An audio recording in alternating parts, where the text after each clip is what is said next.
اللهم إنا نعوذ بك من منكرات الأخلاق والأعمال والأهواء.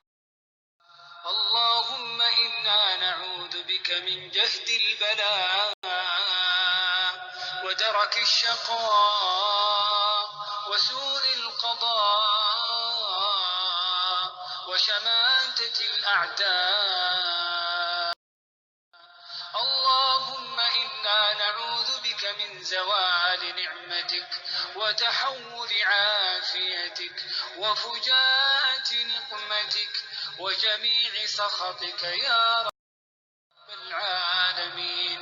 اللهم إنا نعوذ بك من البرص والجنون والجذام وسيء الأسقام يا رب العالمين.